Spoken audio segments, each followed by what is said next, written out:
let's continue with your chapter number 10, the focus area of 12th 5-year plan. Okay, इससे पहले पढ़ा के अपन ने बहुत ही सिंपल सा पढ़ा था, इकोनॉमिक प्लानिंग और उसके फीचर्स पढ़े थे.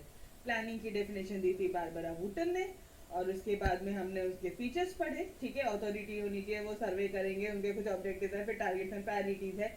उसके बाद में वो यूटिलाइज करेंगे सारे रिसोर्सेज. ऑब्वियसली कैसे प्लानिंग करेंगे, कैसे, क्या टारगेट, मतलब टारगेट और प्रायोरिटीज किस बेसिस पे, ऑब्जेक्टिव किस बेसिस, तो ऑब्वियसली वो रिसोर्सेज का यूटिलाइज करते हैं. प्लानिंग का पीरियड होगा कि पर्टिकुलर किस प्लान पीरियड के लिए, फिर इवैल्यूएशन करेंगे. सर कंटिन्यूस प्रोसेस है ये, कोऑर्डिनेशन और फ्लेक्सिबिलिटी.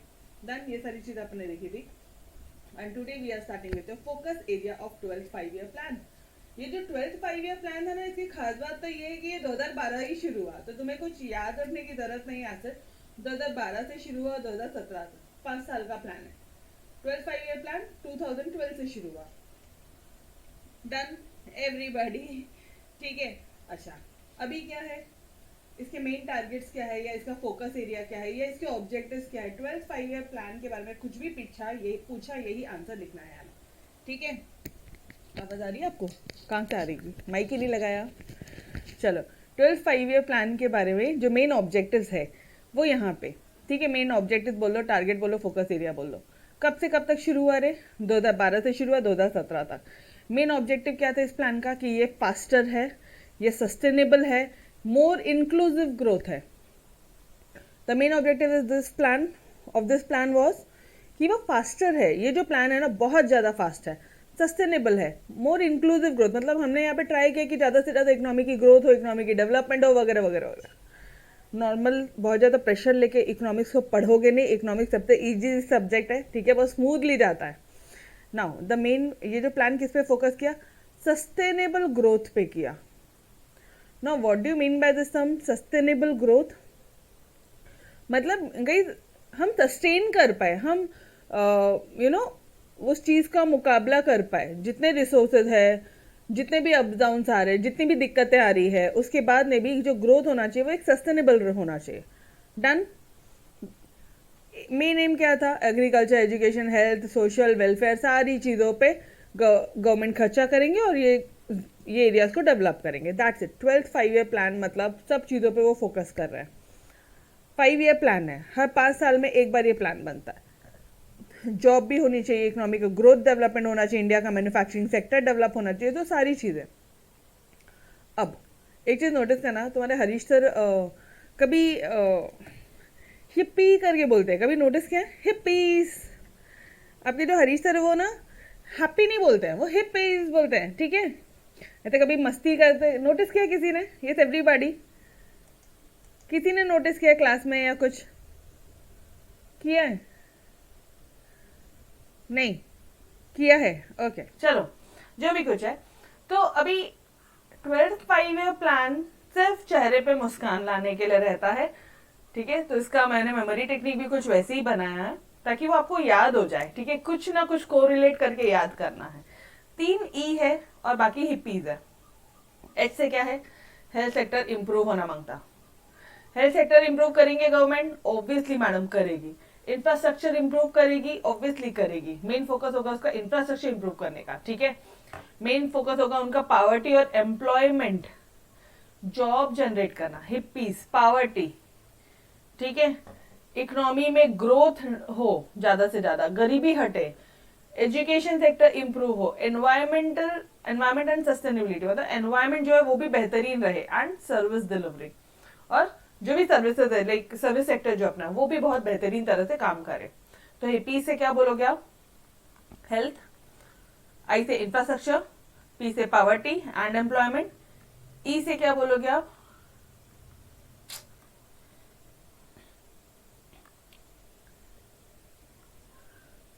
ये हुआ पावर्टी अनएम्प्लॉयमेंट. ठीक है, poverty and employment, sorry unemployment बोल रही मैं, पावर्टी एंड एम्प्लॉयमेंट. उसके बाद में एजुकेशन, उसके बाद में इकोनॉमिक का ग्रोथ, उसके बाद में environment sustainability, and lastly your service delivery. Done everybody. पहले ये समझा कि 12th 5-year प्लान कौन से चीजों पर फोकस करता है, उसका मेन टारगेट क्या है, उसका मेन फोकस क्या है, खुश रखने का, हिप्पीज. ठीक है, तो एच से क्या है, हेल्थ. आई से इंफ्रास्ट्रक्चर, ई से पी से पॉवर्टी एंड एम्प्लॉयमेंट, फिर ई से एजुकेशन, फिर ई से आपका ये हो जाएगा, क्या बोलोगे आप, ई से क्या हो जाएगा, एनवायरमेंट हो जाएगा, यस और नो। फिर ई से क्या हो जाएगा, एक और ई से कुछ है, इकोनॉमी का ग्रोथ या इकोनॉमिक डेवलपमेंट, ठीक है। एंड एस से is the service delivery. Done done everybody. नबरी टेक्निक के थ्रू करो, पॉइंट्स याद आ जाएंगे एटलीस्ट एग्जाम्स में, अदरवाइज पॉइंट्स सारे बहुत ज्यादा कंफ्यूजिंग है। चलो अब आते हैं line by line, word by word, ये हेल्थ क्या बोलता है। जो टारगेट है ना 12th 5-year plan relating to health are as follows, फोकट वाली line. The target relating to the targets of the 12th 5-year plan relating to infrastructure are as follows, फोकट वाली line. The target related to poverty and employment, targets of 12th 5-year plan relating to poverty and employment are as follows. मतलब ये तुम line हर एक जगह चिपका सकते हो, एटलीस्ट ये आंसर में 3 जगह तो ये लाइन चिपका देना, 3 पॉइंट्स में, कोई भी 3 पॉइंट्स में। जैसे एक में आपने फर्स्ट में लिख लिया, फिर जहां पे कंटेंट नहीं मिल रहा है लिखने को, कुछ याद नहीं आ रहा है, तो वहां पे लिख देना। जैसे यहाँ पे एक ही लाइन का कंटेंट है, यहाँ लिख दो और एक यहाँ लिख दो ना, डन। 3 जगह मोर देन इनफ है, 7 में से 3 जगह लिखा, मोर देन इनफ है, सातों के सातों में लिखने की जरूरत नहीं होती है, ठीक है। चलो अब आ जाओ हेल्थ सेक्टर के बारे में। क्या बोल रहा है तुम्हारा हेल्थ सेक्टर कि फर्टिलिटी, जो टोटल फर्टिलिटी रेट है उसको रिड्यूस करना 2.1 पे, ठीक है। मतलब ताकि क्या हो जाएगा, फर्टिलिटी रेट मतलब टोटल फर्टिलिटी जो रेट है वो 2.1 तक रिड्यूस करना, कम करना। हेल्थ सेक्टर पे ध्यान देना मेन फोकस है उनका। पॉपुलेशन बहुत ज्यादा नहीं बढ़नी चाहिए, मेन फोकस है उनका, समझ में आया। उसके बाद में जितने लोग हैं उतने लोगों का ही अंडर न्यूट्रिशन रिड्यूस करना। मतलब जो बच्चे ऑलरेडी लाइव है गाइस, वो माल नरिश नहीं होने चाहिए यार, अंडर न्यूट्रिशन नहीं होना चाहिए। जो बेसिक न्यूट्रिशन मिलना है वो तो सबको मिलना ही चाहिए। तो to reduce under nutrition among the children in the age group of 0 to 3 years to half of the NFHS3 levels. अब ये क्या होता है, national family health survey levels 3 के लेवल पे, ठीक है। आपने यहां तक लिखा तो भी चलेगा, कोई दिक्कत नहीं है, बट कोशिश करो कि NFHS3 का जो लेवल है उससे आधे तक तो लेकर आना। 0 to 3 years के एज ग्रुप पे न्यूट्रिशन एटलीस्ट इतना तो होना चाहिए यार, माल नरिश नहीं होना चाहिए, अंडर न्यूट्रिशन नहीं होना चाहिए। Am I clear guys? Done. यहाँ पे पॉइंट्स बहुत कम थे लिखने के लिए, इसलिए वो फोकट वाली लाइन डाली है, समझ में आ रहा है। The target of 12th 5-year plan relating to health are as follows. क्यों डाली, पॉइंट्स बहुत कम थे। हेल्थ बोला, इंफ्रास्ट्रक्चर में क्या बोलोगे आप, यहाँ पे क्या बोलोगे डियर, कि to increase investment in infrastructure to 9% of GDP के 9% तक पहुंचाना है उनको। सारे villages with all weather road सबको कनेक्ट करना है, ठीक है। ऑलमोस्ट सारे रोड्स को कनेक्ट करने की कोशिश है, सारे विलेजेस को कनेक्ट करने की कोशिश है। गांव में टेलीविजन लाना, टेलीफोन की डेंसिटी को बढ़ाना 70% तक। डन। दिस इज, एक मिनट, इंफ्रास्ट्रक्चर मतलब सिर्फ और सिर्फ रोड्स, सिर्फ और सिर्फ रेलवे, सिर्फ और सिर्फ ब्रिजेस डैम्स नहीं होते हैं, बल्कि मैंने आपको पहले से बताया था कम्युनिकेशन भी होता है, एनर्जी भी होता है, ठीक है। वहां पे ट्रांसपोर्ट भी आता है, वहां पे कम्युनिकेशन भी आता है, सारी चीजें आ जाती है, ठीक है। तो आप एनर्जी से लेके इलेक्ट्रिसिटी का भी पॉइंट यहाँ लिख सकते हो, यहाँ पे आप कम्युनिकेशन के पॉइंट लिख सकते हो। कम्युनिकेशन का वही तो लिखा उन्होंने ये क्या है, टेलीफोन डेंसिटी मतलब क्या है, कम्युनिकेशन, ठीक है। रोड्स एंड विलेजेस को कनेक्ट करना क्या है, वही तो है, कनेक्ट करना विलेजेस और ऑल वेदर रोड्स। ये नहीं बोला कैसे, रोड्स एंड रेलवे और क्या है, ठीक है, या बसेस के थ्रू। तो मेन पॉइंट अपना क्या है, एक तो इंफ्रास्ट्रक्चर बढ़ाना, उसमें इन्वेस्टमेंट करना 9% जीडीपी तक। आपके जीडीपी का, आपका जो नेशनल इनकम है उसका 9% उसमें इन्वेस्ट होना चाहिए। मतलब तुम्हारी इंडिया का जो नेशनल इनकम है उसका 9% उसमें आप इंफ्रास्ट्रक्चर में इन्वेस्ट करो। समझने की कोशिश करो पॉइंट को, रट्टा मत मारो। जब आप उसको फील करोगे ना तो आपको अपने आप लर्न हो जाएगा। एक बार सुनने की देरी है, बस एक बार सुनने की देरी है, ठीक है। Done everybody, guys are you with me? Everyone, पहला क्या बोल रहा है, इन्वेस्टमेंट जो है इंफ्रास्ट्रक्चर का, जीडीपी का जितना नेशनल इनकम है, जितना तुम्हारा देश का इनकम, उसका 9% तो आप इंफ्रास्ट्रक्चर पे इन्वेस्ट करो, ठीक है। उसके बाद में रोड रेलवे सब जो है उनको आपस में कनेक्ट करो, सारे वेदर रोड, कीचड़ वाला है नहीं है वहां पे, सब कनेक्ट करने की कोशिश करी, ठीक है। और बाद में क्या बोला है, गांव में टेलीविजन लाना, टीवी लाना, ठीक है, और गांव में टेलीफोन लाना, टीवी एंड टेलीफोन, डन। 70% की डेंसिटी तक लाने की कोशिश की कि 70% लोगों के पास में हो। सिंपल से पॉइंट है, कुछ ज्यादा नहीं है। फिर बाद में बोल रहा है वो पावर्टी होनी चाहिए, एम्प्लॉय, सिर्फ और सिर्फ फोकस है। आप पहला यहाँ पे क्या बोल रहे हो कि 0 to 3 years का जो एज ग्रुप है उसको half of NF HS3 level पे लेकर आना है। उसके बाद में मतलब नेशनल फैमिली हेल्थ सर्वे जो एक लेवल बताता है उससे आधे में तो अंडर न्यूट्रिशन लेके आना। फिर बोलते हैं 9%, telephone density 70%, head count ratio जो है वो 10% पे, उसके बाद 50 बिलियन जॉब अपॉर्चुनिटीज क्रिएट करना। मैडम यहाँ पे परसेंटेज इंपॉर्टेंट है, हाँ जी यार परसेंटेज तो इंपॉर्टेंट है यहाँ पे, ठीक है, क्योंकि आप टारगेट बता रहे हो ना, आप ऐसा नहीं लिखते कि इसको इंप्रूव करना है, पावर्टी कम करना है, एम्प्लॉयमेंट इंप्रूव करना है, ऐसे generalize answer you can't give. अगर आउट ऑफ चाहिए तो, अगर आउट ऑफ चाहिए तो आप ऐसे जनरलाइज आंसर नहीं लिख सकते, ठीक है। एजुकेशन में क्या बोलोगे, to increase mean years of schooling, mean years मतलब एवरेज, ऑन एन एवरेज जो स्कूलिंग है उसको 7 years तक by the end of 12th plan, ये इंप्रूव करना है कि 7 सालों तक तो एजुकेशन होनी चाहिए। To ensure access to higher education with reference to skill development, higher education भी होनी चाहिए, स्किल डेवलपमेंट, उनके अंदर स्किल्स भी डेवलप होना चाहिए ताकि वो लोग स्किल के थ्रू भी पैसा कमा सके। हर कोई एजुकेटेड नहीं हो सकता, बट उनके अंदर कुछ कला दे दिया आपने, उनको सिखा दिया टेक्निक, तो वो लोग पैसे कमा पाएंगे।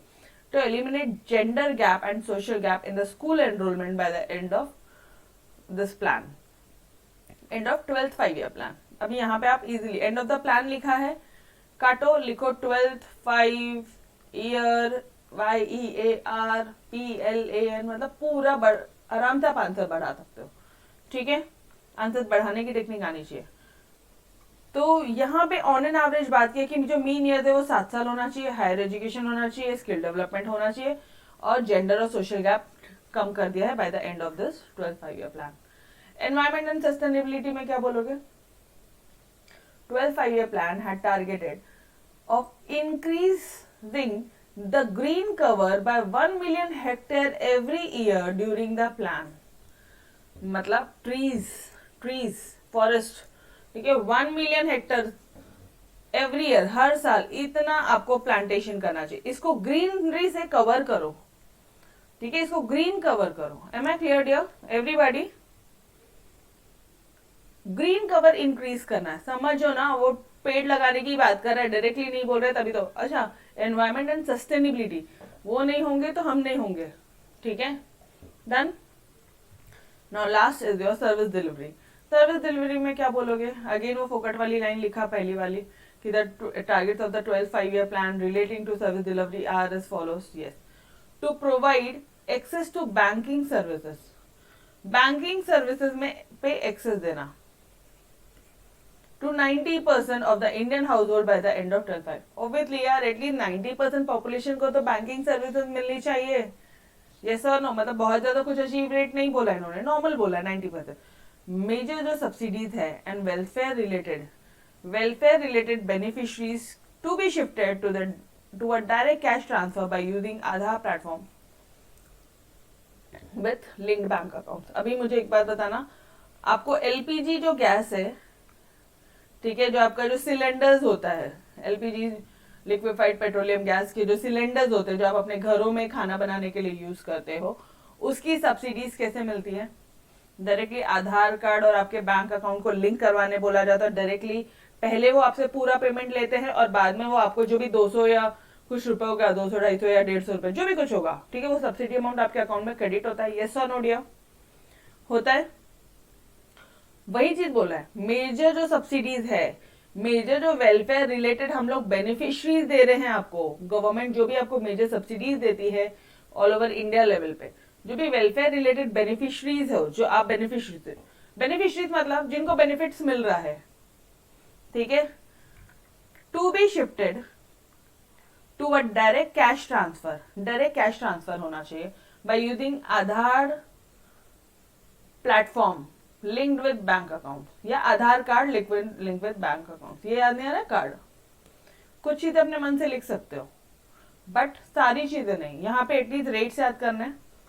मुझे बताओ सर्विस डिलीवरी में सर्विसेज कितना परसेंट, 90 बैंकिंग सर्विसेज कितना परसेंट देने के लिए ठान रखी आपने, कितना टारगेट है 90% का बैंकिंग सर्विसेज का टारगेट बोलो एवरीबॉडी, कमेंट सेक्शन में बोलो इधर कितना परसेंट होना चाहिए बैंकिंग सर्विस। 90% अपने सारे हाउस होल्ड को एटलीस्ट 90% का देना है। डन।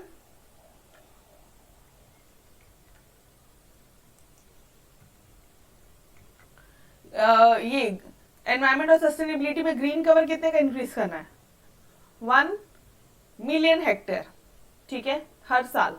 ओके, एजुकेशन 7 साल मीन ईयर्स का, बाकी कुछ नहीं है यहाँ पे, बाकी कुछ नहीं है। रीड करोगे 10 मिलियन या 50 मिलियन सॉरी, ठीक है, ये 10% था और ये 50 है। इसको आपको लर्न भी वैसे ही करना है, एकदम फास्ट ट्रैक मोड पे जब आप करोगे ना, आपके माइंड को आप बार बार हैमर करोगे, वो डेटा ऑटोमेटिकली लर्न होगा, ठीक है, तो डोंट गेट पैनिक। अच्छा, ये टेलीफोन डेंसिटी ये तो 70% है, इंफ्रास्ट्रक्चर 9% ऑफ द जीडीपी, जो भी जीडीपी है उसका 9%। लेकिन मैडम जीडीपी तो 8% है, फिर ये 9% कैसे हुआ? अरे यार कैसे, मतलब जीडीपी के जो ग्रोथ रेट है ना, जीडीपी नेशनल इनकम, वो तुम्हारा 8% का टारगेट, और इस 8% का 9% तुम्हारा मेन टारगेट है इंफ्रास्ट्रक्चर में खर्चा करना। Am I clear? ये देखो इधर, इस 8% का 9% ऑफ जीडीपी, और ये 8 जीडीपी रियल जीडीपी का जो ग्रोथ रेट है वो 8% पे अचीव करना है। Is this point clear everybody? ये क्लियर हो रहा है? ऐसा मत बोला ऊपर 9 बोलता है और नीचे 8 बोलता है, ऐसा मत बोला। वो 8% का 9% अपन इंफ्रास्ट्रक्चर पे खर्चा करेंगे, क्लियर है? हाँ। और फिर ऊपर और क्या बोला है, हेल्थ में क्या बोला है, फर्टिलिटी रेट रिड्यूस करो, ठीक है, 0 to 3 years। मतलब कैसा होता है ना, यहाँ पे कई लोग मतलब जो पुअर पीपल्स होते हैं उनको ऐसा लगता है कि यार जितने बच्चे अपने घर में उतना अच्छा, ठीक है, उतना अपन अपनी कमाई बढ़ेगी, वो लोग कुछ तो कमा के देंगे, ऐसा वैसा, या रोड पे बैठा देंगे, या जो भी उनकी माइंडसेट होती है घटिया सी। तो उनका ऐसा था कि नहीं यार ज्यादा बच्चे नहीं होने देने का, फर्टिलिटी रेट जो रेट है, टोटल फर्टिलिटी रेट जो पूरे इंडिया लेवल पे, वो रिड्यूस करना। कैसे करोगे कि आप लोगों को अवेयरनेस कराओगे, आप फैमिली प्लानिंग सर्विसेज दोगे, फैमिली हेल्थ प्रोग्राम दोगे इंटीग्रेटेड, वो याद आ रहा है, family welfare services and family planning services, वो बाद में इंटीग्रेट हुआ था, याद आ रहा है वो चैप्टर, पॉपुलेशन को कंट्रोल करने का, वो सारे मेजर्स यहाँ आ जाएंगे। This is nothing but population control measures.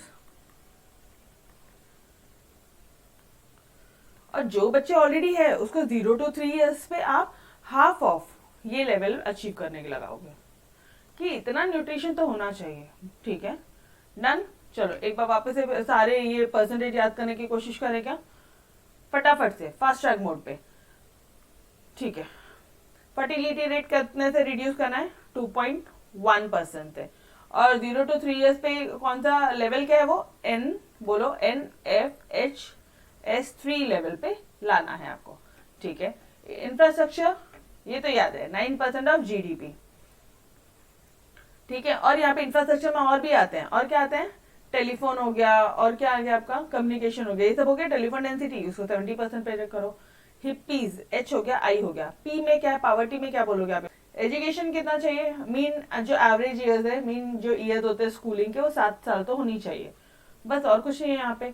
और एनवायरमेंट सस्टेनेबिलिटी में 1 million green cover, 1 million hectare every year, ठीक है। एंड सर्विस डिलीवरी क्या बोलोगे, बैंकिंग सर्विसेज 90% लोगों को आपको अचीव करवानी, 90% इंडियन हाउस होल्ड को आपको बैंकिंग सर्विसेज देनी है। That's it, done everybody. तो मेन फोकस ये होना चाहिए। फटाफट देखो, पॉइंट्स याद आ गए, परसेंटेज याद आ गए, अंदर का आंसर बाकी खुद ब खुद भी लिख सकते हो। हाँ, बट ये 2 बार रीडिंग करोगे फुल फ्लेज आंसर्स की, रट्टा नहीं मानना है, 2 बार फुल फ्लेज, एक एक line by line, word by word जब आप रीड आउट करोगे, आप 80% आंसर वही लिखोगे, विथ परसेंटेज याद कर लिए, विथ हेडिंग सेम है, और क्या चाहिए। और प्रॉपर रट्टा मारोगे तो आई बेट इतने अच्छे से नहीं लिख पाओगे, ठीक है। तो थोड़ी टेक्निक से लर्न करोगे आंसर, ठीक है। ओके डियर, तो आज अपन ये नीति आयोग तक यहीं तक कर रहे हैं, इसके आगे का कल कंटिन्यू करते हैं लिया। तो तब तक के लिए अलविदा, bye bye everyone, take care, खुदा हाफिज, बाय बाय।